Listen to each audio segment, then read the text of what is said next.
आपण इलेक्ट्रोमॅग्नेटिक रेडिएशनचा किंवा electromagnetic वेव्हचा wavelength, okay, की जी रिप्रेझेंट केली जाते लॅम्बडाने. Okay, what is mean by wavelength? It is the distance between two successive म्हणजे एका पाठोपाठ येणारे, किंवा त्याला आपण कॉन्झिक्युटिव्ह म्हणतो, सक्सेसिव्ह किंवा consecutive. Distance between two consecutive crest और टू कॉन्झिक्युटिव्ह ट्रप्स. क्रेस्ट म्हणजे पीक, ट्रप म्हणजे काय असणार आहे तिथं जो खोलगट पार्ट असतो किंवा सगळ्यात डाऊन पोर्शन असतो त्याला आपण काय म्हणतो? ट्रफ म्हणतो. So distance between two consecutive crest और two consecutive troughs is known as wavelength of that particular wave. त्याला आपण वेव्हलेंथ म्हणतो. वेव्हलेंथ आपण डिनोट करतो, रिप्रेझेंट करतो लॅम्बडा ह्या ग्रीक लेटरने. ओके, जर वेव्हलेंथ म्हणजे काहीच डिस्टन्स आहे, लेंथ आहे, तर त्याचं युनिट काय असलं पाहिजे? याचा युनिट हे मीटर असलं पाहिजे. पण वेव्हलेंथ खूप छोट्या स्केलला असते, त्यामुळे आपण त्याचं जनरली एक्सप्रेस करत असताना नॅनोमीटर मध्ये आपण वेव्हलेंथ सांगत असतो. ओके, मग ज्यावेळी कधी प्रॉब्लेम मध्ये कॅल्क्युलेशन आपण करत असतो त्यावेळी नॅनोमीटरचं कन्व्हर्जन आपण एसआय युनिट मध्ये म्हणजे मीटर मध्ये करणार, बाय मल्टिप्लिकेटिंग इट विथ 10⁻⁹. 1 नॅनोमीटर म्हणजे किती? 1 नॅनोमीटर म्हणजे 10⁻⁹ मीटर. मग त्याने जर मल्टिप्लाय केलं तर आपलं आन्सर कोणत्या युनिट मध्ये भेटतंय आपल्याला? वेव्हलेंथ भेटते ती आपल्याला ती मीटर मध्ये भेटते, नॅनोमीटरची. ठीक आहे. सेकंड पॅरामीटर पाहिला आपण, frequency. What is mean bye frequency? आठवतं का? पहा, the number of waves that pass through a given point in a unit time. Number of wave, एका पॉइंट मधून एका युनिट टाइम मध्ये किती वेव्स पास होत आहेत. वेव्स पास होत आहेत म्हणजे किती वेव्हलेंथ पास होत आहेत त्याच्या. ओके, एका पॉइंट मधून दिलेल्या युनिट टाइम मध्ये. आता टाइमचं युनिट आपण जनरली कन्सिडर करतो तो सेकंद. मग आपण डेफिनेशन मॉडिफाय करू शकतो. The number of waves that passes through a given point in 1 second. Unit time म्हणजे 1 सेकंद. एका सेकंदामध्ये एका पॉइंट मधून किती वेव्ह जातात त्या वेव्हच्या नंबरला आपण काय म्हणणार? फ्रिक्वेन्सी म्हणणार. आणि फ्रिक्वेन्सी न्यूने, ग्रीक लेटर न्यूने आपण रिप्रेझेंट करतो. फ्रिक्वेन्सीचं युनिट आहे हर्ट्झ. हर्ट्झ म्हणजे पर सेकंद. एका सेकंदामध्ये किती म्हणजे युनिट काय आलं? Per second. With respect to time आहे, टी इनवर्स आहे डायमेन्शन, म्हणून पर सेकंद हे याचं काय असणार आहे? त्यालाच आपण हर्ट्झ असं नाव दिलं. It is the name of scientist. Then give the heading third parameter wave number. हे नव्हतं झालं आपलं. Give the heading wave number. Yes Suresh. Sir 1/t म्हणजेच हर्ट्झ का सर? येस 1/टाइम. 1/टाइम म्हणजे टाइमचं युनिट. 1/सेकंद. 1/सेकंद म्हणजेच पर सेकंद. एका सेकंदामध्ये एका पॉइंट मधून किती वेव्ह जातात त्याला आपण त्याची फ्रिक्वेन्सी म्हणतो. एका पॉइंट मधून एका सेकंदामध्ये, समजा इथं कुठेतरी मी एक पॉइंट कन्सिडर करतोय, किती वेव्ह पास होत आहेत या एका पॉइंट मधून, त्याला आपण म्हणत असतो फ्रिक्वेन्सी. म्हणून याचं पर सेकंद युनिट आहे, यालाच आपण हर्ट्झ म्हणतो. हर्ट्झ हे फक्त सायंटिस्टचं नाव आहे जे आपण काय केलेलं आहे, या युनिटला दिलेलं आहे. It means per second.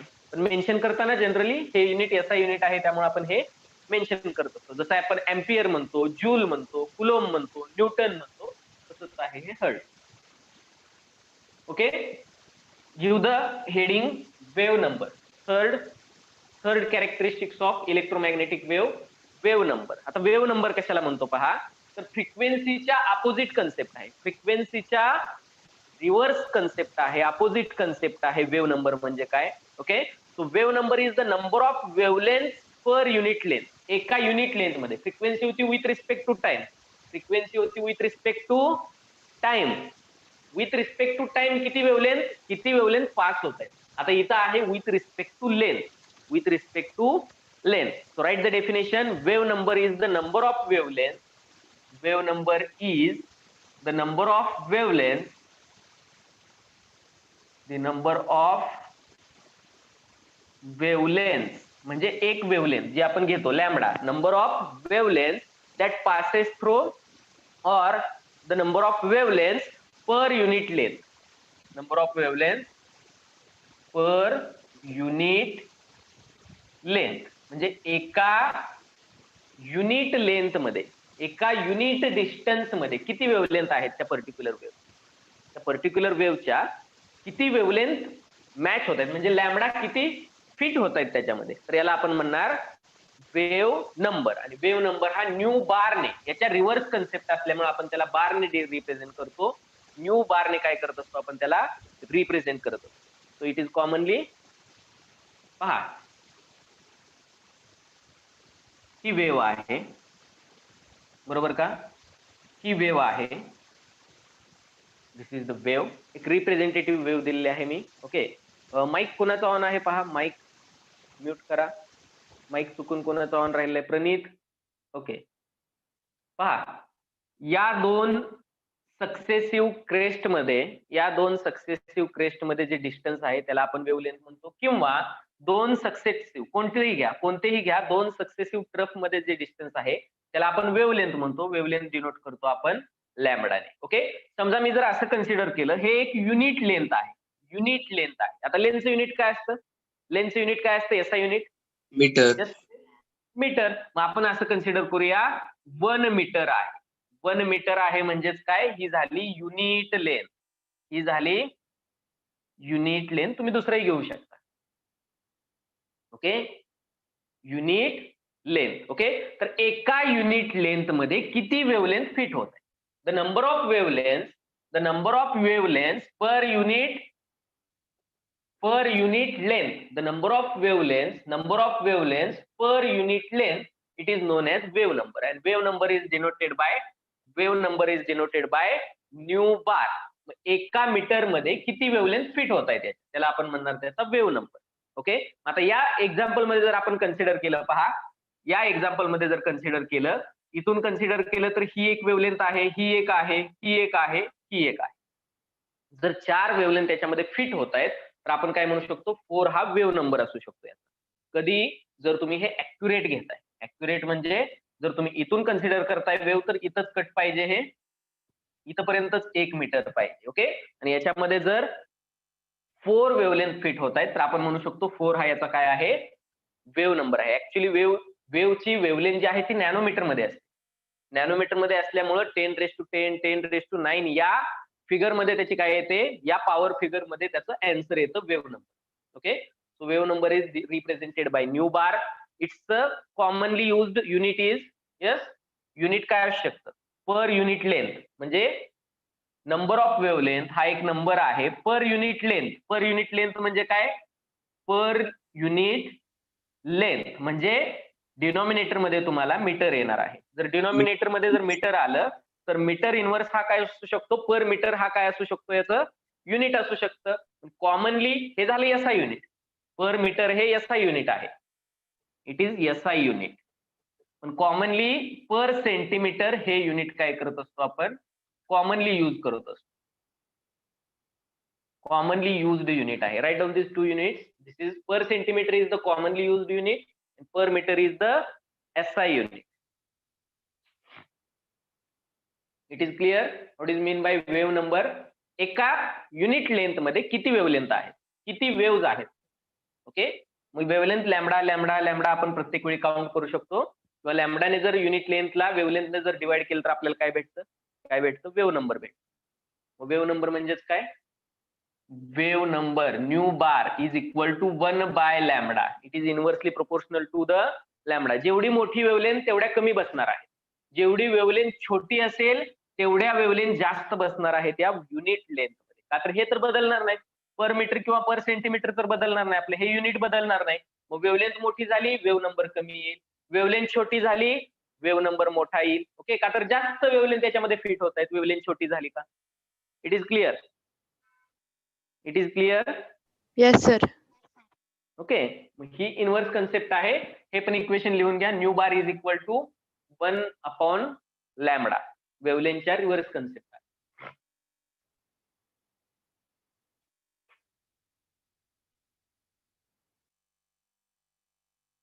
झालं. Yes sir. Yes sir. Okay, then give fourth characteristics, give the heading amplitude. आता हे माहिती आहे सर्वांना, what is mean by amplitude, what is mean by amplitude. Maximum vibration जे असतं एखाद्या वेव्ह मध्ये, ते मॅक्झिमम व्हायब्रेशन असतं. फॉर एक्झाम्पल, ओके, सगळ्यात हायेस्ट पीकला जे व्हायब्रेशन असतं, हे जे डिस्टन्स आहे, ज्याला आपण मॅक्झिमम डिस्टन्स असं म्हणू शकतो, याला आपण काय म्हणत असतो, अँप्लिट्यूड. किंवा हेच सेम डिस्टन्स असतं जर तुम्ही या वेने घेतलं, अपोजिट डिरेक्शनला जरी घेतलं तरी हे डिस्टन्स काय असतं, सेम असतं. या डिस्टन्सला आपण जे पीकचं डिस्टन्स आहे याला आपण काय म्हणत असतो, अँप्लिट्यूड. आणि हे झालेलं आहे तुम्हाला. ओके, रिवाइज होतंय फक्त. Okay, so amplitude of the wave is the height of the crest. याला काय म्हणू शकतो आपण, it is the height of the crest, और you can say it is the depth of the trough. ट्रफची जी काही डेप्थ आहे किंवा क्रेस्टची जी काही हाईट आहे, तर याला आपण काय म्हणणार आहोत, amplitude of that wave. So amplitude of wave is the height of the crest. You can write amplitude of wave is the height of the crest, or you can say it is the depth of the trough.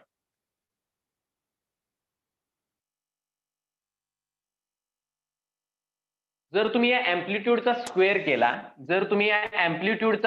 केला, तर अँप्लिट्यूडचा square हा represent करतो या रेडिएशनची intensity, या वेव्हची intensity. So square of the amplitude represents intensity of the radiation. Write down one more information. Square of the amplitude represents intensity, ज्याला आपण मराठीमध्ये तीव्रता म्हणतो, इंटेन्सिटी ऑफ रेडिएशन. या पर्टिक्युलर वेव्हचे जे रेडिएशन आहेत, म्हणजे वेव्ह म्हणजेच रेडिएशन म्हणतो आपण, हे इलेक्ट्रोमॅग्नेटिक रेडिएशनचे इंटेन्सिटी किती आहे हे कोण रिप्रेझेंट करतं, अँप्लिट्यूडचा square. It is directly proportional to the square of the amplitude.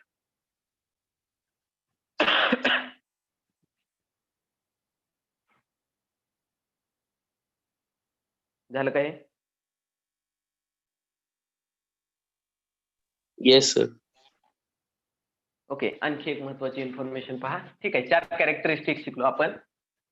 Electromagnetic radiation, light he electromagnetic रेडिएशनच्या फॉर्म मध्ये असतो. प्रत्येक इलेक्ट्रोमॅग्नेटिक रेडिएशन त्याची वेव्हलेंथ किती असेल, त्याचा वेव्ह नंबर किती असेल, फ्रिक्वेन्सी किती असेल, त्याचा स्पीड फिक्स असतो. आणि हा स्पीड असतो speed of light. It equals to the speed of light. का तर लाईट मध्ये इलेक्ट्रोमॅग्नेटिक रेडिएशनच आहे, म्हणून आपण काय म्हणणार, स्पीड ऑफ और वेलोसिटी ऑफ. आणि ही वेलोसिटी असते व्हॅक्यूम मध्ये. In vacuum velocity of all the electromagnetic radiation, velocity or speed of all the electromagnetic radiation,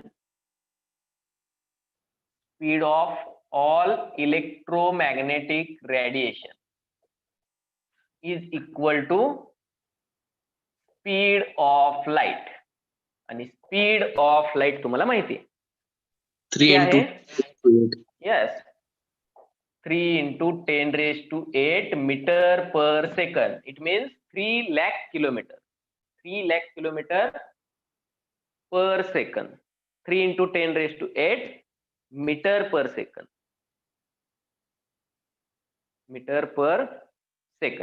exact figure किती आहे? 2.997525 अशी काहीतरी आहे. 997925 अशी फिगर आहे. पण जनरली आपण 3 कन्सिडर करतो याला, into 10 raise to 8 metre per second. Generally आपण करत असतो फिगर घेतो त्याची, this is too much close to the 3. Write down this and it is denoted by speed of light or speed of electromagnetic radiation it is represented by C ने आपण काय करतो, C या लेटर ने speed of light represent करतो.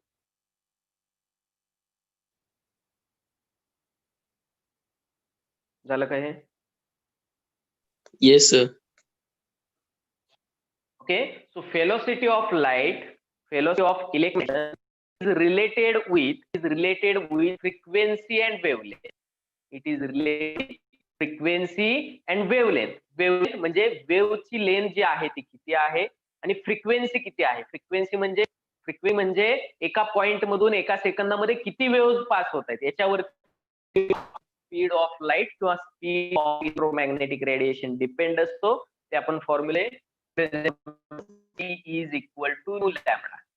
C is equal to nu lambda. So write the formula of velocity of light or velocity of electromagnetic wave is nu into lambda is equal to frequency into wavelength. Frequency into wavelength. C ची value माहिती आणि frequency जर दिली असेल problem मध्ये तर तुम्ही करू शकता, किंवा C ची व्हॅल्यू फिक्स आहे. C ची व्हॅल्यू माहिती आहे तुम्हाला. जर ह्या दोन्ही पैकी एक क्वांटिटी दिली तुम्हाला तर दुसरी क्वांटिटी तुम्ही काढू शकताय का? Yes sir. Yes. Okay. Frequency विचारली. जर तुम्हाला फ्रिक्वेन्सी विचारली तर फॉर्म्युला होईल C बाय लॅम्बडा. जर तुम्हाला लॅम्बडा विचारलं, वेव्हलेंथ विचारली तर फॉर्म्युला काय होईल? C by nu. ओके. तर हे दोन फॉर्म्युले तुम्ही याच्यावरून काय करू शकता? डिराईव्ह करू शकता आणि याच्यावरून प्रॉब्लेम काय करू शकता? सॉल्व्ह करू शकता. जमतील problem? Yes sir. Reply me. Problem जमतील? ओके, ठीक आहे. बुक मध्ये एक प्रॉब्लेम दिलाय, पाहूयात आपण. Visible light has wavelength ranging from 400 nanometre to 750 nanometre.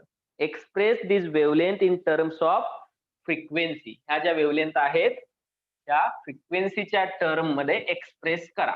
Feasible region काय सांगितलं होतं मी? फिजिबल रिजन दिलेली इन्फॉर्मेशन काय आहे?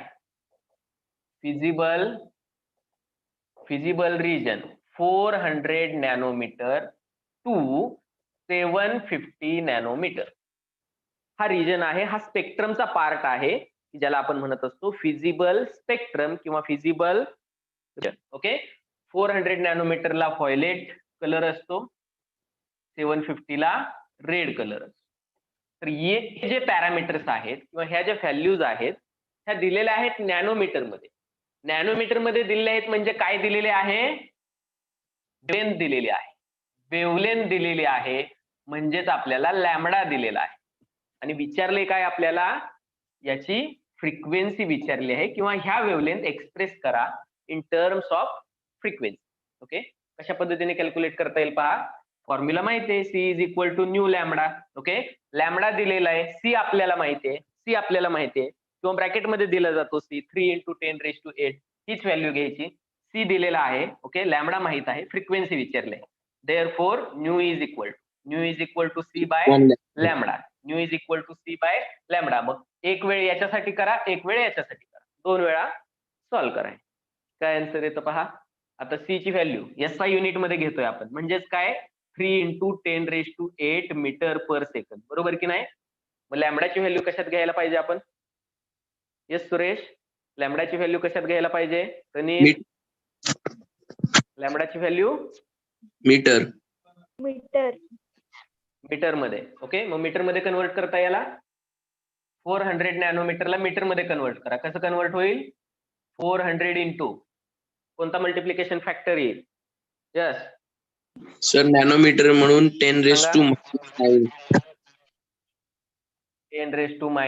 आता हे कशात बनलं? मीटर मध्ये. मग ही व्हॅल्यू पुट करा.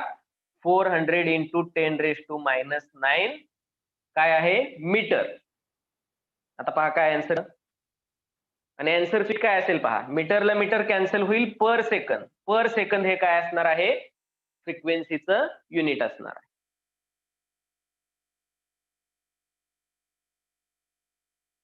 आणि सेम करा याच्यासाठी.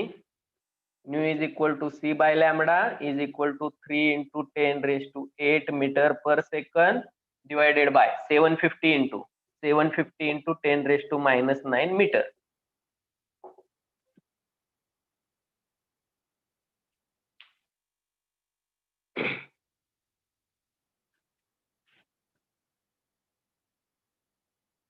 काय आन्सर भेटतायत?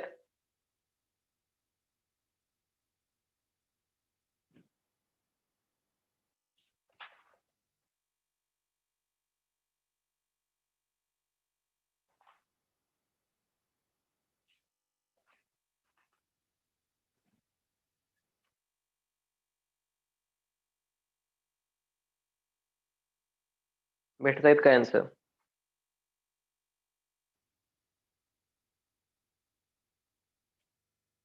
पहा आन्सर काय आहेत. याचा आन्सर भेटतं 7.50 इंटू 10⁻14 पर सेकंड. म्हणजेच काय? पर सेकंड म्हणजेच हर्ट्ज. पर सेकंड म्हणजेच हर्ट्ज. and 4 into 10⁻14 hertz. तर 10⁻14 हर्ट्ज या रिजन मध्ये किंवा या व्हॅल्यू मध्ये आपल्याला काय असतो? फिजिबल रिजन असतो in the terms of frequency. असे आन्सर येत आहेत का पहा.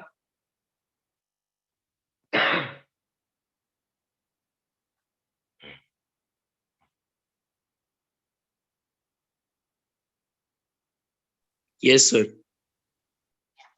येत आहेत आन्सर. येस. काय करायचं? वरची टर्म जर एका डिजिट मध्ये आहे, पहा वरची टर्म जर एका डिजिट मध्ये आहे तर खालच्या टर्मला पण एका डिजिट मध्ये कन्वर्ट करायचं. बरोबर की नाही? वरती जर 3 आहे, खाली जर 400 आहे, तर आपण काय करू शकतो? हे 2 0 आहेत, हे पॉवर फिगर मध्ये ऍड करा, इकडे ऍड करा, 10 च्या पॉवर मध्ये ऍड करा आणि 3/4 करा. हे तुम्ही इझिली सांगू शकता. 3/4 म्हणजे काय? 0.75.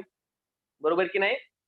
मग जर तुम्ही 2 0 जर इकडे ऍड करताय तर -9चं काय होतंय? -9चं काय होतंय? -9चं इथं आहे 10⁸.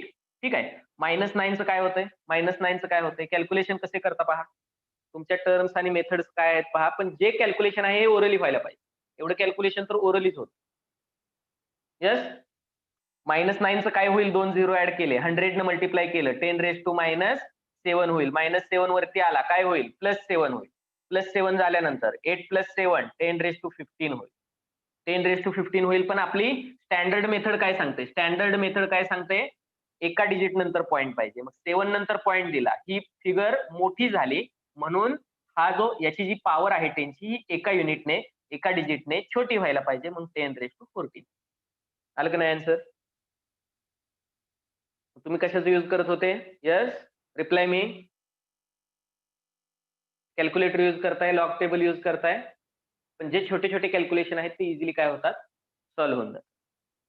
पहा इथं आता 750 आहे, वरती 3 आहे. आणखी एक वे सांगतो दुसरा. वरती 3 आहे, खाली 750 आहे. इथं 10⁻8 आहे, 10⁻−9 आहे. 10⁻8 आहे, 10⁻−9 आहे. पहा आता इथं काय करता येईल? 750 आहे, एक तर ही फिगर छोटी करा किंवा वरची फिगर मोठी करा. ही फिगर छोटी करायची नसेल, वरची फिगर मोठी करा. वरची फिगर मी मोठी करतोय, ही झाली पहिली मेथड, ही झाली दुसरी मेथड. वरची फिगर मोठी करा. हे जर 3 डिजिट मध्ये आहे, हे पण मी 3 डिजिट मध्ये बनवलं, पण 300 ला 750 ने काय होत नाही?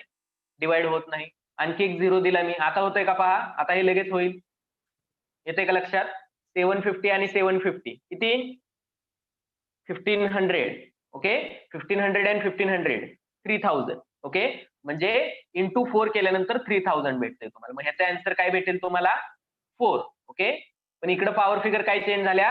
3 डिजिटने ही फिगर मोठी केली म्हणून याला 3 डिजिटने छोटं करा. याला काहीच चेंज केलं नाही तुम्ही, मग 10⁻−9 जसे तसं ठेवा. ओके, 4 आन्सर भेटले. 4 इंटू 10⁻², -9 वरती गेल्यानंतर +9 होतो. 9 14, 4 इंटू 14 किती? 10⁻14. किती वेळ लागतो? हे सगळे कॅल्क्युलेशन मध्ये झाले पाहिजे. कळतंय का? Reply Yes, sir. Everyone, Yes, reply sir. मी. कीर्ती, रितिका, संस्कृती, येस सर. काय सांगतोय ते समजतंय का? समजतंय तुम्हाला मी काय सांगतोय? जे हो, sir. MCQ ला दिलेले असतात किंवा जे 1 किंवा 2 मार्क्सला क्वेश्चन दिलेले असतात, पटकन लॉग टेबल काढायचा, पटकन कॅल्क्युलेटर घ्यायचं, त्याचे प्रॉब्लेम हे करत बसू नका. एक्झामला या गोष्टी करण्यासाठी खूप वेळ जातो. एक्झाम मध्ये मॅक्झिमम 80 to 90% वेळा 2 मार्क्सच्या MCQ मध्ये मोठे कॅल्क्युलेशन असत नाहीत, जे ओरली तुम्ही सॉल्व्ह करू शकता, जे तुम्ही विदाउट एनी इक्विपमेंट तुम्ही सॉल्व्ह करू शकता. असेच कॅल्क्युलेशन दिलेले असतात. थोडं पाहायचं त्याच्याकडे, थोडं व्यवस्थित पाहायचं. 750 आहे, 3 आहे, काय रिलेशन आहे? 7.5 इंटू किंवा याला 30 करू शकता, याला 7.5 करू शकता. बरोबर की नाही? तर याला काय होतं? सरळ आपण कॅल्क्युलेशन करू शकतो. वेळ जात नाही तिथं. आणि जिथं खरंच मोठे कॅल्क्युलेशन आहेत तिथं तर आपल्याला ऑप्शन नाही, तिथं आपल्याला लॉग टेबल युजच करायला लागणार आहे. बरोबर की नाही?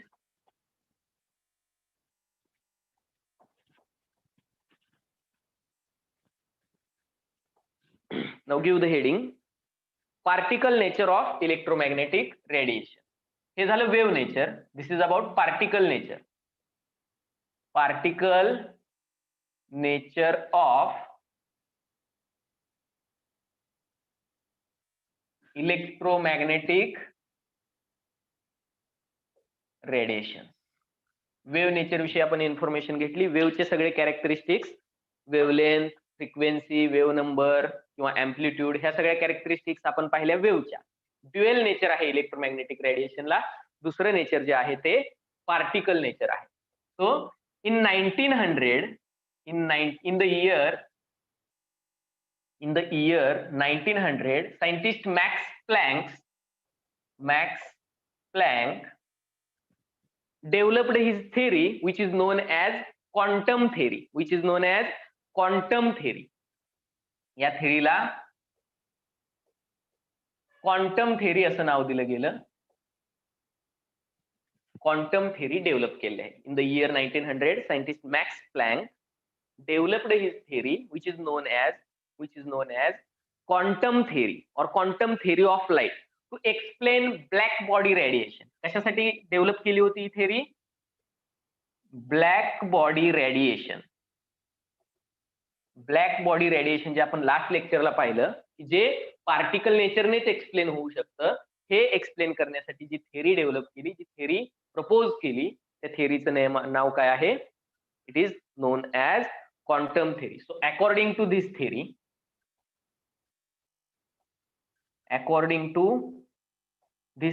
or quantum theory, काय सांगितलं मॅक्स प्लँकने? According to this theory the energy of electromagnetic radiation, जे इलेक्ट्रोमॅग्नेटिक रेडिएशन आहेत वेव्हच्या फॉर्म मध्ये येणारी, याची जी एनर्जी आहे ही एनर्जी अँप्लिट्यूड वरती डिपेंड नाहीये.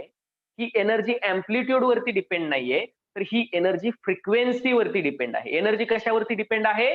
फ्रिक्वेन्सी वरती. म्हणजे पर युनिट टाइम मध्ये किती वेव्ह पास होत आहेत, या फ्रिक्वेन्सी वरती त्याची एनर्जी काय आहे?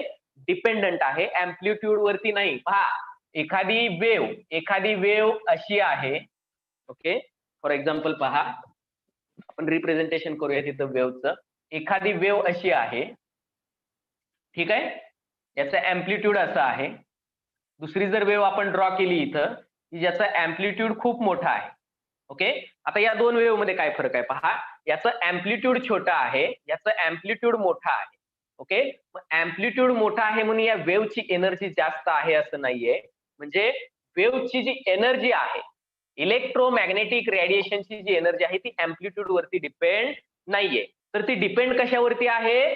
फ्रिक्वेन्सी वरती. मग फ्रिक्वेन्सी कशी दाखवू शकतो आपण? पहा, फ्रिक्वेन्सी समजा एका सेकंद मधून वेव्ह किती पास होत आहेत. हा जर स्पीड असेल एका वेव्हचा, पहा स्पीड पहा, हा जर वेव्हचा स्पीड आहे, ओके, ही जर फ्रिक्वेन्सी आहे, आणि हेच मी जर रिप्रेझेंट करतो, एखादी वेव्ह अशी पास होते, एखादी वेव्ह या स्पीडनं पास होते, पर एका पॉइंट मधून एका सेकंदात एवढ्या वेव्ह पास होत आहेत, तर याच्यावरती एनर्जी डिपेंड आहे, फ्रिक्वेन्सी वरती एनर्जी डिपेंड आहे. Write down. क्लिअर नाही सर. स्क्रीन क्लिअर नाहीये? Wait for a minute. Screen clear होईल. बाकीच्यांना क्लिअर आहे का रे? आहे बाकीच्यांना? कोणाला क्लिअर नाहीये? Yes sir. तुला नाहीये का? Yes sir. कुणाला नाहीये screen clear?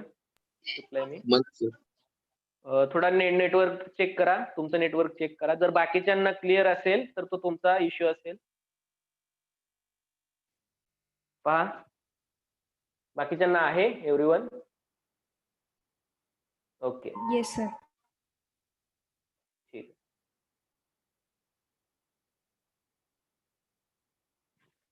According to this theory, according to quantum theory of light, ही थेरी डेव्हलप केली होती ब्लॅक बॉडी रेडिएशनला एक्सप्लेन करण्यासाठी मॅक्स प्लँक या सायंटिस्टने इन द इयर 1900. ह्या पण गोष्टी इम्पॉर्टंट आहेत, तुम्हाला विचारलं जाऊ शकतं. ब्लॅक बॉडी रेडिएशन वरती कुणी काम केलेलं आहे, सायंटिस्टचं नाव विचारलं जाऊ शकतं, थेरीचं नाव विचारलं जाऊ शकतं. ओके, ठीक आहे. इन द इयर वगैरे हे जास्त करून विचारलं जात नाही. ओके, हेच याच गोष्टी काय केल्या जातात, विचारले जातात मोठ्या प्रमाणावरती. काय सांगितलं? The energy of electromagnetic radiation, the energy of electromagnetic radiation, short form मध्ये लिहितोय मी, electromagnetic radiation, energy of electromagnetic radiation depends upon depends upon its frequency. It's the frequency and not the amplitude. Sir तुम्ही ते वरचं काय सांगितलं एकदा परत रिपीट करा ना. कोणतं? हे का? Yes sir. Okay, in the year 1900, Max Planck, this is the name of scientist, okay, developed a theory which is known as quantum theory. Developed a theory which is known as quantum theory. Quantum theory का म्हणतात ते पाहूयात आपण. का तर quantum हे नाव कशाला दिलं आहे ते शिकायचं आपल्याला. क्वांटम theory असं म्हटलं जातं to explain black body radiation. In the year 1900, Max Planck developed a theory which is known as quantum theory to explain black body radiation. According to this theory, the energy of electromagnetic radiation depends upon its frequency and not depends upon its amplitude. Amplitude वरती depend नाहीये. कशावरती depend आहे energy? Frequency वरती. Frequency कशाने denote करतो आपण? New ने. Okay, amplitude ए ने denote करतो, पण एम्प्लिट्यूड वरती डिपेंड नाहीये.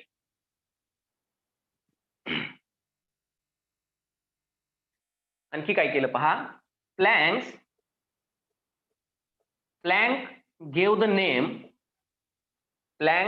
name quantum. Planck gave the name quantum. Quantum असं नाव दिलं प्लँकने. कशाला? The smallest quantity of energy.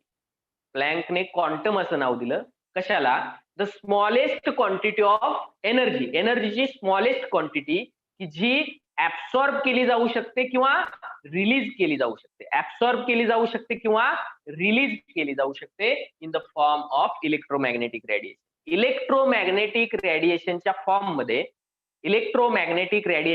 Form मध्ये स्मॉलेस्ट अमाऊंट ऑफ एनर्जी जी दिली जाऊ शकते किंवा घेतली जाऊ शकते. ऍब्सॉर्ब करू शकतो किंवा इमिट करू शकतो. Smallest energy, smallest packet of energy. It is known as quantum. So max plank give the name quantum to the smallest quantity of energy. To the smallest quantity of energy. Smallest energy च्या smallest quantity ला that can be absorbed or that can be emitted or absorbed in the form of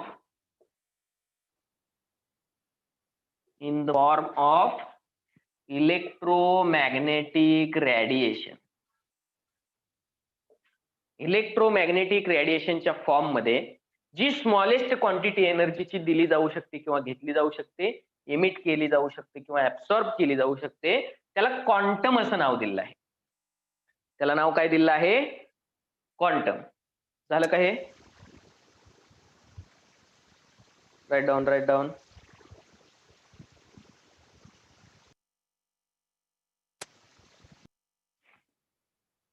down this. झालं की सांगा.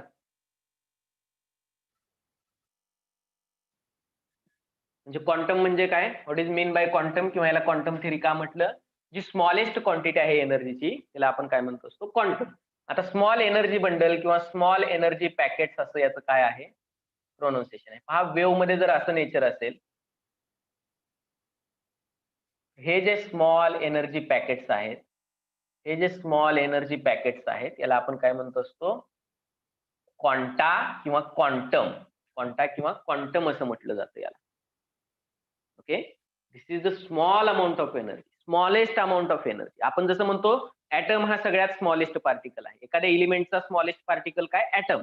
तशी smallest एनर्जीची quantity की जी electromagnetic रेडिएशनच्या form मध्ये ऍब्सॉर्ब होऊ शकते किंवा इमिट होऊ शकते त्याला आपण क्वांटम म्हणतो. मग याला स्मॉल एनर्जी पॅकेट किंवा small energy bundle, it is the energy bundle और स्मॉल एनर्जी बंडल किंवा it is the small packet of the energy असं म्हटलं जातं. तुम्ही काय सांगणार? Planck gave the name quantum to the smallest quantity of energy that can be emitted or absorbed in the form of electromagnetic radiation. Clear आहे का हे सगळं? क्लिअर आहे? झाले का हे सगळं? रिप्लाय मी. Aryan, Yes, Ashwin, sir. स्नेहा, झालंय? ठीक आहे. समजतंय का? समजतंय का? समजतंय? Waves Yes, sir. हो काही सर. डाऊट Yes, आहे? sir. ठीक आहे, ठीक आहे. पहा, पुढं पहा. The energy of one quantum. ठीक आहे, आता स्मॉल एनर्जी पॅकेट सांगितलं, पण सगळ्यात स्मॉलेस्ट क्वांटिटी आहे. जसं आपण ऍटम म्हणतो, एलिमेंटचा सगळ्यात छोटा पार्टिकल ऍटम, तसं एनर्जी जी इलेक्ट्रोमॅग्नेटिक रेडिएशनच्या फॉर्म मध्ये एमिट होऊ शकते किंवा ऍब्सॉर्ब होऊ शकते, ट्रान्सफर होऊ शकते, त्या स्मॉलेस्ट क्वांटिटीला आपण म्हणत असतो क्वांटम. जर क्वांटम आपण स्मॉल एनर्जी पॅकेटच्या फॉर्म मध्ये रिप्रेझेंट करतोय, आता आपण क्वांटम स्मॉल एनर्जीच्या पॅकेटमध्ये जर रिप्रेझेंट करतोय, तर एनर्जी ऑफ वन क्वांटम, ह्या क्वांटमला काहीतरी एनर्जी आहे, स्मॉल एनर्जी म्हणतो आपण. ह्या वन क्वांटमची जी एनर्जी आहे, ओके, ही रिलेटेड आहे किंवा ही प्रोपोर्शनल आहे याच्या फ्रिक्वेन्सी. ही जी एनर्जी आहे ही प्रोपोर्शनल आहे याच्या फ्रिक्वेन्सी. ही एनर्जी कशाशी प्रोपोर्शनल आहे? डायरेक्ट याच्या फ्रिक्वेन्सी. जेवढी फ्रिक्वेन्सी जास्त तेवढी क्वांटमची एनर्जी काय असणार आहे? जास्त असणार आहे. तेवढी क्वांटमची एनर्जी काय असणार आहे? जास्त असणार आहे. हे रिलेशन दिलेलं आहे प्लँकने. हे रिलेशन दिलेलं आहे E is equal to H nu. E is equal to H nu. येते का लक्षात? जर एनर्जी डायरेक्टली प्रोपोर्शनल आहे फ्रिक्वेन्सी, जर मला प्रोपोर्शनॅलिटी साइन काढून इक्वल टू साइन द्यायचंय, तर तिथं काय येतो? हे झाले का तुम्हाला? Constant. रिप्लाय मी. कॉन्स्टंट येतो, बरोबर ना? झाले नाही तुम्हाला? एखाद्या इक्वेशन मध्ये प्रोपोर्शनॅलिटी साइन काढून जर इक्वल टू साइन द्यायचा आहे, तर त्या इक्वल टू साइन नंतर एक कॉन्स्टंट येतो. त्या कॉन्स्टंटला म्हणतो आपण प्रोपोर्शनॅलिटी कॉन्स्टंट. त्याला काय म्हणतो आपण? Proportionality constant. मग या प्रोपोर्शनॅलिटी कॉन्स्टंट आहे की ज्याला प्लँक्स कॉन्स्टंट असं नंतर नाव दिलं गेलं. H is equal which is proportionality constant, which is known as Planck's constant. Planck's constant असं नाव दिलं गेलं त्याला. And later value of H was found out, which is equal to 6.626 into 10 raised to minus 34 joule second. Energy आहे joule second मध्ये. So value of H which is later found out 6.626 into 10 raised to minus 34. जर तुम्हाला जूलचं conversion अर्ग मध्ये करायचं आहे, joule हे असा युनिट आहे, पण जर तुम्हाला अर्ग मध्ये करायचं आहे, स्मॉलर युनिट मध्ये करायचं आहे, तर 1 joule means how many ergs? 1 joule म्हणजे किती अर्ग? 10 रिप्लाय मी. यस, 10 raised to 7 अर्ग. याचं जर कन्वर्जन तुम्ही अर्ग मध्ये केलं तर काय होऊ शकतं? 1 joule means 10 raised to 7. 10 raised to 7 न मल्टिप्लाय करा, युनिट लिहा अर्ग पर सेकंद, आणि जर तुम्ही 10 raised to 7 न मल्टिप्लाय केलं तर ते 7 पॉझिटिव्ह आहे, हे निगेटिव्ह आहे, याच्यातून 7 मायनस होईल आणि आन्सर काय भेटेल? 10 raised to minus 27. 10 raised to minus 27 अर्ग मध्ये भेटेल. म्हणजे ची व्हॅल्यू तुम्ही अर्ग मध्ये पण काय करू शकता? रिप्रेझेंट करू शकता. बरोबर की नाही? Yes sir. ओके, तर मॅक्स प्लँकच्या क्वांटम थेअरी विषयी जे मी इम्पॉर्टंट पॉईंट दिले आहेत हेच इम्पॉर्टंट आहेत. एवढ्याच गोष्टी क्लिअर करा तुम्ही. ओके, परत एकदा रिवाइज करा. काय केलं? In the year 1900 Max Planck developed his theory which is known as quantum theory of electromagnetic radiation to explain black body radiation. Black body radiation explain करण्यासाठी थेअरी डेव्हलप केली. या थेअरीमध्ये काय सांगितलं पहा, या थेअरीमध्ये काय सांगितलं की जी एनर्जी आहे रेडिएशनची, ही अँप्लिट्यूड वरती डिपेंड नाही, वेव्हच्या अँप्लिट्यूड वरती एनर्जी डिपेंड नाही. एनर्जी कशावर डिपेंड आहे? वेव्हच्या फ्रिक्वेन्सीवरती. किती फ्रिक्वेंटली वेव्ह येत आहेत, वेव्हच्या फ्रिक्वेन्सीवरती ही एनर्जी त्याची काय असते? इलेक्ट्रोमॅग्नेटिक रेडिएशनची डिपेंड असते. ओके, हे झालं question. Energy is dependent on the frequency and not the amplitude dependent. Okay, then next नंतर काय सांगितलं? Planck gave the name quantum to the smallest quantity of energy. जी एनर्जीची स्मॉलेस्ट क्वांटिटी आहे, जी एमिट होऊ शकते किंवा ऍब्सॉर्ब होऊ शकते in the form of electromagnetic radiation. Electromagnetic रेडिएशनच्या फॉर्म मध्ये दिली जाईल किंवा घेतली जाईल अशी सगळ्यात स्मॉलेस्ट जी एनर्जी आहे तिला क्वांटम असं नाव दिलेलं आहे, प्लँक. ओके, मग जी या क्वांटमची एनर्जी आहे, वन क्वांटमची, this is the energy of one quantum, write down, this is the energy of one quantum. Energy of one quantum is related with the, एका स्मॉलेस्ट युनिट जे आहे एनर्जीचं क्वांटम, इट इज रिलेटेड और it is proportional to its frequency. It is directly proportional to its frequency. मग equation काय बनलं, E is equal to H nu. Proportionality sign गेलं, equal to sign आलं, proportionality constant आला. Proportionality कॉन्स्टंटला H असं नाव दिलं गेलं आणि एच ची व्हॅल्यू नंतर फाउंड आउट झाली, ती किती आहे, 6.626 इंटू 10⁻34 जूल सेकंद. आणि ही फार इम्पॉर्टंट व्हॅल्यू आहे, ही व्हॅल्यू प्रत्येकाची पाठच झाली पाहिजे. ही व्हॅल्यू दिली जाते प्रॉब्लेम मध्ये बऱ्याच वेळा, पण जरी नाही दिली तर ऍट द एंड ऑफ 12 तुम्ही एच ला कधीच विसरणार नाही. फिजिक्स मध्ये पण केमिस्ट्री मध्ये पण भरपूर यूज आहे याचा, तुम्ही याला विसरणार नाही. ओके, आणि प्रॅक्टिसने बाय प्रॅक्टिस ते तुमच्या लक्षातच राहील. ओके, झालं हे. त्याच्यानंतर काय झालं पहा आणखी, ते झालं ब्लॅक बॉडी रेडिएशन विषयी. पार्टिकल नेचर वरती दोन गोष्टी सांगितल्या होत्या, दोन प्रॉपर्टी सांगितल्या होत्या लाईटच्या. इंटरफरन्स आणि डिफ्रॅक्शन कोणत्या वेने एक्सप्रेस करू शकतो आपण, इंटरफरन्स आणि diffraction by considering electromagnetic radiation as a wave. Interference and diffraction, interference of light, diffraction of light, हे कसं एक्सप्लेन करू शकतो, by considering electromagnetic radiation as a wave. Okay, black body radiation आणि photo electric effect हे आपण कसं explain करू शकतो, by considering particle nature of the electromagnetic radiation.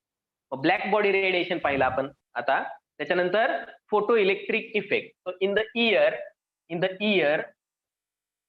1905 Albert Einstein explained the photoelectric effect.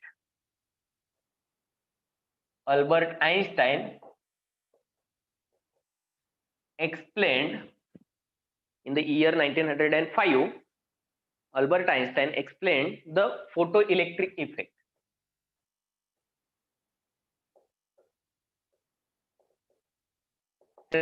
आपण लास्ट लेक्चरला फोटो इलेक्ट्रिक इफेक्ट म्हणजे काय, black body radiation म्हणजे काय परत होणार तुम्हाला. Using Planck's quantum theory, using Planck's quantum theory.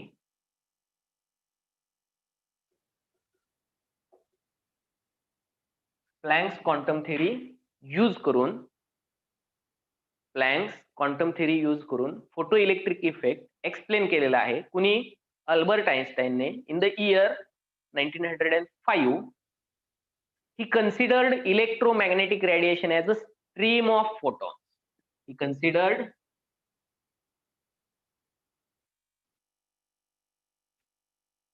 electromagnetic radiations as a stream of आता वेगळा टर्म आलेला इथं, फोटॉन्स. आता लाईटच्या इलेक्ट्रोमॅग्नेटिक रेडिएशनच्या फॉर्म मध्ये जे काही स्मॉलेस्ट पॅकेट्स असतात त्याला फोटॉन असंही म्हणतात. फोटॉनच्या फॉर्म मध्ये लाईट असते. Okay, photon of energy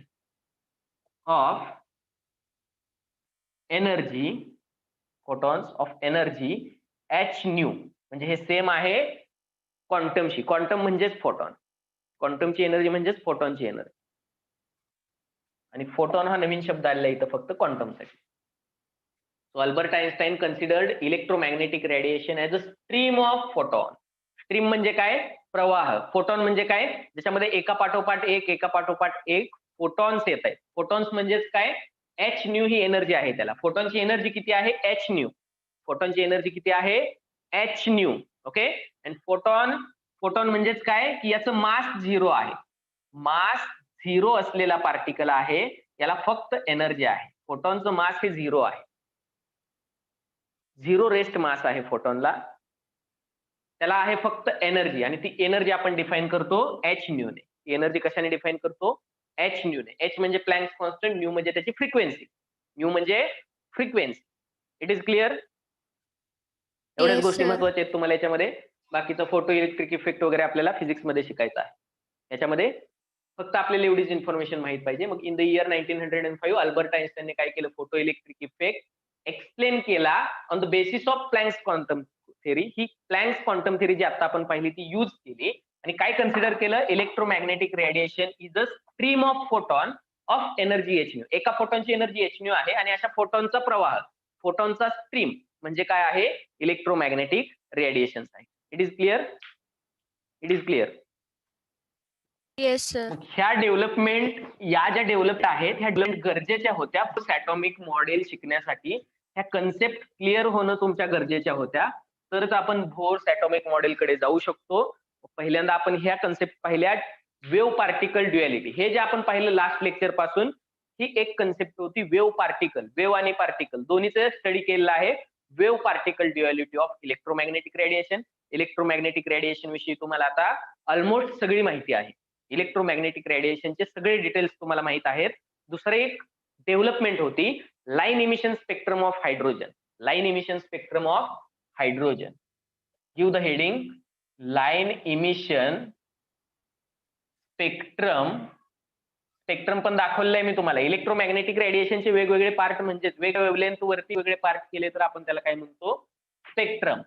electromagnetic रेडिएशनचे parts असतात ते.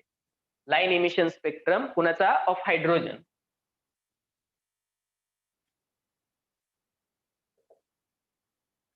आता याच्या अगोदर, ठीक आहे, थोडा वेळ राहिलाय, आपण बेसिक कन्सेप्ट क्लिअर करूया. झालं हेडिंग देऊन?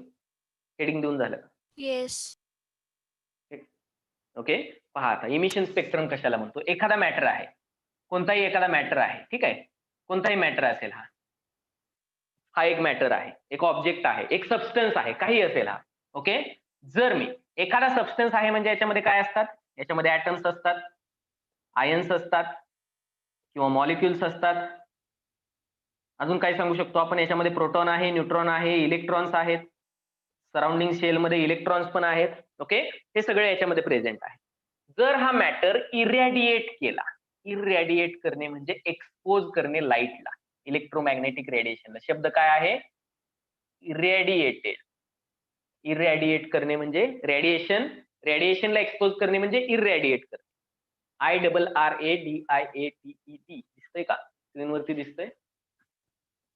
इरॅडिएट करणे नवीन शब्द असेल तुमच्यासाठी. It is irradiated with electromagnetic radiation. Simply आपण त्याला लाईट म्हणूयात का, तर लाईट म्हणजे पण काय आहे, लाईट म्हणजे पण विजिबल लाईट जी आहे आपली सन पासून अर्थ पर्यंत येणारी, ती पण काय आहे, इलेक्ट्रोमॅग्नेटिक रेडिएशन आहे. बरोबर की नाही? आता याच्यामध्ये काय होतात, light is a form of energy. Light incident होते याच्यावरती, लाईट पडते याच्यावरती, म्हणजे हे काय आहे, एनर्जीचा एक फॉर्म आहे. मग आता एखाद्या नॅचरल किंवा न्यूट्रल कंपाऊंडला, एखाद्या ग्राउंड स्टेटला असणाऱ्या कंपाऊंडला तुम्ही एनर्जी देताय. एनर्जी देताय म्हणजे काय होणार आहे, त्याची एनर्जी वाढणार आहे. तो अप्रोप्रिएट एनर्जी काय करतो, ऍब्सॉर्ब करतो. बरोबर की नाही? मग याच्यामधल्या असणाऱ्या ऍटमने, समजा हा ऍटम आहेत, हे ऍटम आहेत, याच्यामध्ये असणारे ऍटम्स आहेत, मी कन्सिडर करतोय याच्यामध्ये असणारे ऍटम्स आहेत, यांनी एनर्जी, फोटॉन एनर्जी काय केली आहे, किंवा क्वांटम एनर्जी किंवा इलेक्ट्रोमॅग्नेटिक रेडिएशन मध्ये असणारी एनर्जी ऍब्सॉर्ब केली. जर यांनी एनर्जी ऍब्सॉर्ब केली तर यांचं काय कन्व्हर्जन होणार आहे, एनर्जी यांची वाढेल. एनर्जी वाढली म्हणजेच काय झालेले आहेत ते, हे जर ग्राउंड स्टेटला असतील, ग्राउंड स्टेट ऑफ एनर्जी, हे हायर स्टेटला जातील. एनर्जी दाखवतोय फक्त आपण. ओके. आपण काय दाखवतोय, फक्त वाय ऍक्सिस वरती एनर्जी दाखवतोय, वाय ऍक्सिस वरती एनर्जी दाखवतोय. जर ग्राफिकल रिप्रेझेंटेशन केलं तर, जर हे इथं होते तर ते हायर एनर्जीला जातील. बरोबर की नाही? ऍक्सिस वरती एनर्जी दाखवलेली आहे. जर ते ग्राउंड स्टेटला होतील तर ते हायर स्टेटला जातील. याला एक्साइटेड स्टेट म्हणतात. याला काय म्हणतात, एक्साइटेड स्टेट. जर ऍटमने, आयनने किंवा मॉलिक्युलने किंवा इलेक्ट्रॉनने कोणत्याही स्पेसिसने जर एनर्जी ऍब्सॉर्ब केली, आता ही एनर्जी कुठून ऍब्सॉर्ब केली, लाईट मधून, इलेक्ट्रोमॅग्नेटिक रेडिएशन मधून. जर एनर्जी ऍब्सॉर्ब केली तर ते हायर एनर्जी लेवलला जातात. हायर एनर्जी लेवलला म्हणजे त्यांची, ते कुठेही जात नाहीत त्यांची जागा सोडून, फक्त त्यांची एनर्जी वाढते. जर हा एक ऍटम आहे, ह्या ऍटमने जर लाईट, याला जर मी इन्सिडेंट केलं लाईट वरती, ठीक आहे, लाईट जर याच्यावरती इन्सिडेंट केली, लाईट जर मी याच्यावरती इन्सिडेंट केली, तर लाईट मधली एनर्जी हा ऍब्सॉर्ब करणार आहे. हा जागा सोडून कुठं नाही जाणार, याची एनर्जी वाढणार आहे. एनर्जी वाढणार आहे म्हणजे आपण त्याला रिप्रेझेंट करतो ग्राफिकल रिप्रेझेंटेशन मध्ये हायर एनर्जी लेवल. याची एनर्जी वाढणार आहे. मग हा वाढलेली एनर्जीची किंवा हायर एनर्जीची जी स्टेट आहे, याला म्हटलं जातं एक्साइटेड स्टेट. याला काय म्हटलं जातं? Excited state. मग हे excited atom, excited molecule, excited electron असं आपण त्याला म्हणू शकतो, जे काही स्पेसिस आहेत त्याच्यावरती.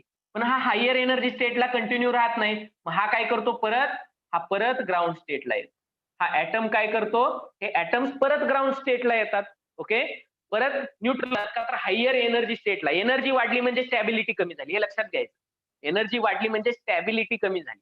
एनर्जी वाढली का तो रिएक्टिव्ह होतो, त्याच्यातले व्हायब्रेशन वाढतात, स्टॅबिलिटी कमी होते, परत तो डाऊन फेजला येतो, ग्राउंड स्टेटला येतो, ओरिजिनल पोझिशनला येतो.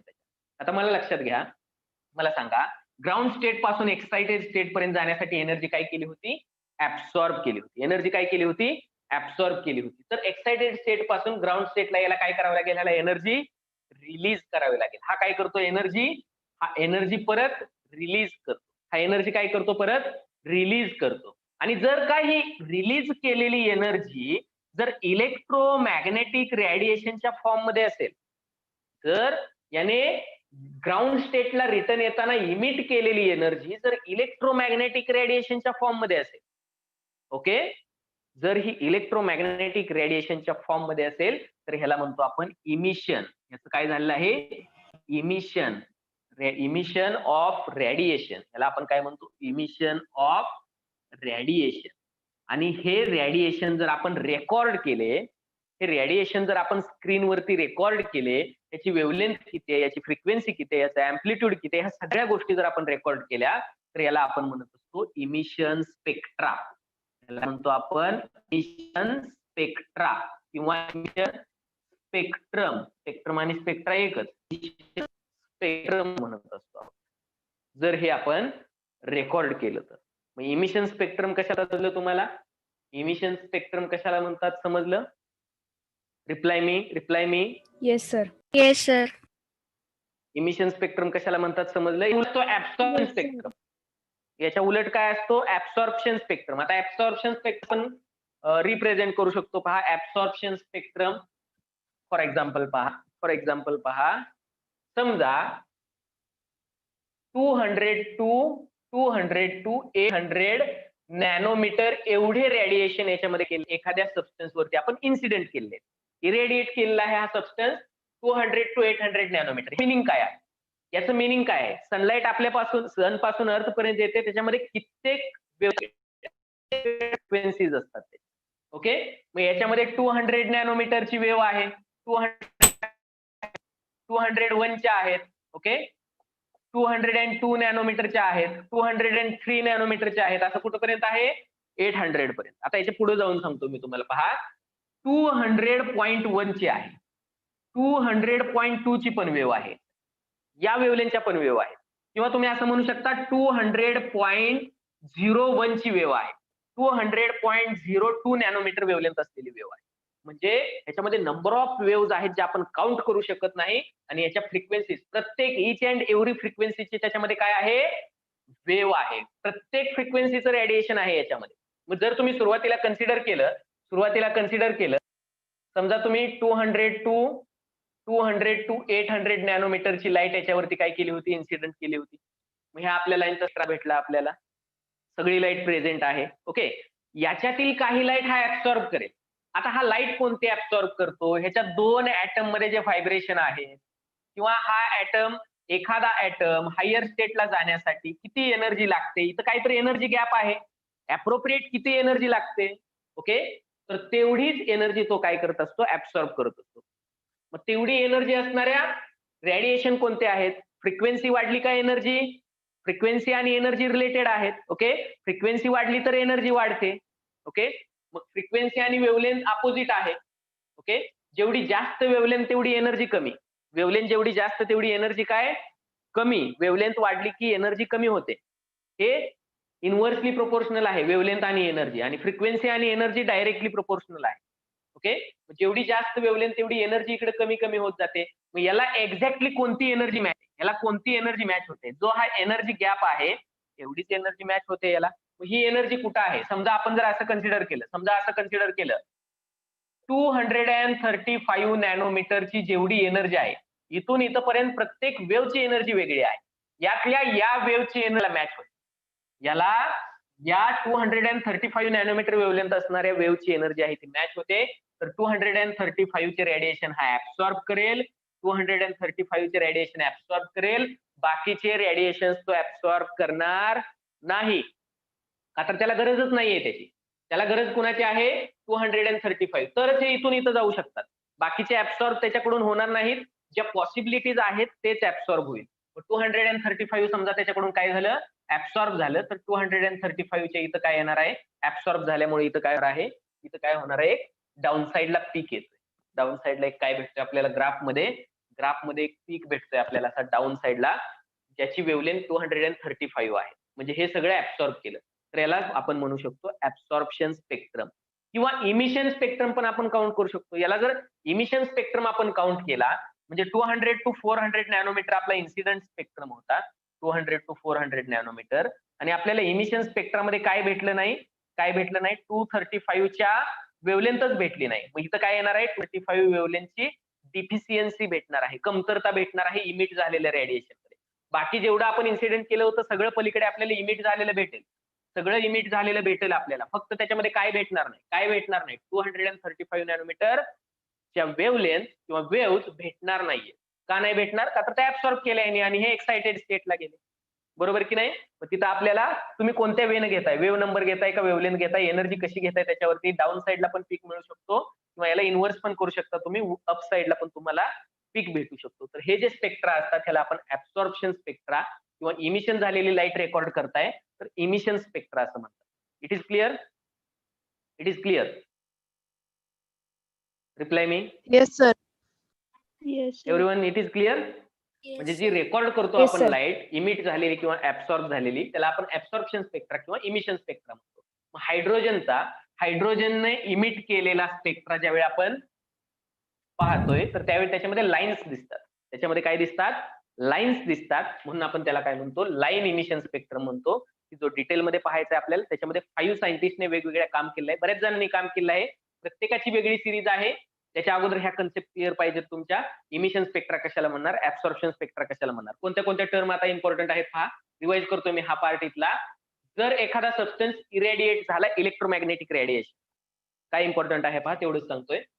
एखादा सबस्टन्स इरेडिएट, सबस्टन्स आहे म्हणजे त्याच्यामध्ये ion, atom, science, molecules, electron सगळं आहे, ठीक आहे. तो जर इरेडिएट झाला किंवा एक्सपोज झाला लाईटची, इलेक्ट्रोमॅग्नेटिक रेडिएशनची, तर तो एनर्जी ऍब्सॉर्ब करतोय. तो काय करतोय, त्या रेडिएशन मधली एनर्जी ऍब्सॉर्ब करतोय. त्याने जर एनर्जी ऍब्सॉर्ब केली तर तो हायर एनर्जी लेवलला जाणार आहे, म्हणजे त्याची एनर्जी वाढणार आहे. एनर्जी वाढली तर त्या स्टेटला म्हणतो आपण एक्साइटेड स्टेट्स, एक्साइटेड ऍटम्स किंवा एक्साइटेड मॉलिक्युल. हे एक्साइटेड स्टेट मधले ज्यावेळी ओरिजिनल पोझिशनला येतात ग्राउंड स्टेटला, तर ते एनर्जी इमिट करून येतात. एनर्जी ऍब्सॉर्ब करून वर गेले तर एनर्जी इमिट करून खाली येतील. जी इमिट केलेली एनर्जी ती जर इलेक्ट्रोमॅग्नेटिक रेडिएशनच्या फॉर्म मध्ये असेल, ती एनर्जी जर इलेक्ट्रोमॅग्नेटिक रेडिएशनच्या फॉर्म मध्ये असेल तर त्याला इमिशन ऑफ रेडिएशन म्हणतो आपण, इमिशन ऑफ रेडिएशन. आणि हे रेडिएशन जर आपण रेकॉर्ड केले स्क्रीनवरती, ठीक आहे, स्क्रीन असतात, रिसिव्हर असतो आणि ऑनलाईन कॉम्प्युटरवरती आपल्याला ग्राफ दिसतात त्याचे. जर ते आपण रेकॉर्ड केले तर त्याला इमिशन स्पेक्ट्रम म्हणतात. त्याला काय म्हणतात, इमिशन स्पेक्ट्रम. आणि जर ऍब्सॉर्ब केलेला स्पेक्ट्रा जर आपण रेकॉर्ड केला तर त्याला ऍब्सॉर्प्शन स्पेक्ट्रम म्हणतो. पण आपल्याला इथं पाहिजे फक्त इमिशन स्पेक्ट्रम. मग इमिट केलेली लाईट, इमिशन स्पेक्ट्रम आपण काय करणार आहोत, हायड्रोजनचा स्टडी करणार आहोत. 5 सायंटिस्टने Lyman series, Balmer series, Pfund series, Brackett series आणि रिडबर्ग सिरीज अशा 5 सायंटिस्टच्या वेगवेगळ्या सिरीज आपल्याला पाहायच्या आहेत, त्याचे फॉर्म्युलेज पाहायचे आहेत. आणि हे डेव्हलपमेंट गरजेची होती बोर्स ॲटॉमिक मॉडेल डेव्हलप होण्यासाठी. आणि नेक्स्ट लेक्चरला आपण हे पाहिल्यानंतर बोर्स ॲटॉमिक मॉडेलकडे आपण जाणार आहोत. इथपर्यंत कन्सेप्ट क्लिअर आहे. यस सुरेश. तर ऍटम इतकं छोटा आणि त्याच्यावर इरॅडिएट केलेलं मग किती छोटं असेल. ओके ओके ओके, वेव्हलेंथ इतकीच छोटी असते. वेव्ह किंवा रेडिएशन जे आहे, जी लाईट सन पासून आपल्यापर्यंत येते ती पण त्याच छोट्या स्केलला आहे. बरोबर की नाही, बरोबर की नाही. Yes sir. लाईट मध्ये त्याचा फोटॉन कन्सिडर केला तर तोही तितक्याच छोट्या स्केलला आहे, अगदी इलेक्ट्रॉनच्या स्केलला आहे. इलेक्ट्रॉन पण हे करू शकतो. जर तुम्ही light, ray of light electron वरती जरी तुम्ही इन्सिडेंट करताय, तर इलेक्ट्रॉन पण याची एनर्जी ऍब्सॉर्ब करून हायर एनर्जी स्टेटला जाऊ शकतो. इतकं छोटं आहे. वेव्हलेंथ किती असू शकते त्याची, वेव्हलेंथ कमी असू शकते, फ्रिक्वेन्सी किती असू शकते त्याची, हे पण सगळं नॅनोमीटर स्केलला आहे. आणि हे पण आपण नॅनोमीटर पिकोमीटर स्केलला आपले काय आहेत, ऍटमचे जे काय आहेत डायमेन्शन आहेत. त्यामुळं हे पण त्याच स्केलला आहे. त्यामुळे ते ऍब्सॉर्ब करू शकतं. आणि आपण कन्सिडर करताना मॅटर कन्सिडर करतो. घेताना आपण जनरली मॅटर घेतो, पण रिॲक्शन होताना ऍटॉमिक लेवलला, इलेक्ट्रॉनिक लेवलला होते त्याच्या. ऍटॉमिक किंवा मॉलिक्युलर लेवलला त्याची काय होते, जे काही चेंजेस आहेत ते होतात एनर्जी चेंजेस. पण घेताना तर आपण सबस्टन्सेस घेतो, इन्सिडेंट करताना तर लाईटच इन्सिडेंट करतो, पण रिॲक्शन ह्या लेवलला जाऊन होतात. रिॲक्शन या छोट्या स्केलला जाऊन होतात, जे आपण फक्त एक्सप्लेन करू शकतो, डोळ्यांनी पाहू शकत नाही. Yes, anything else? हो सर. Anything else? आणि लक्षात ठेवा,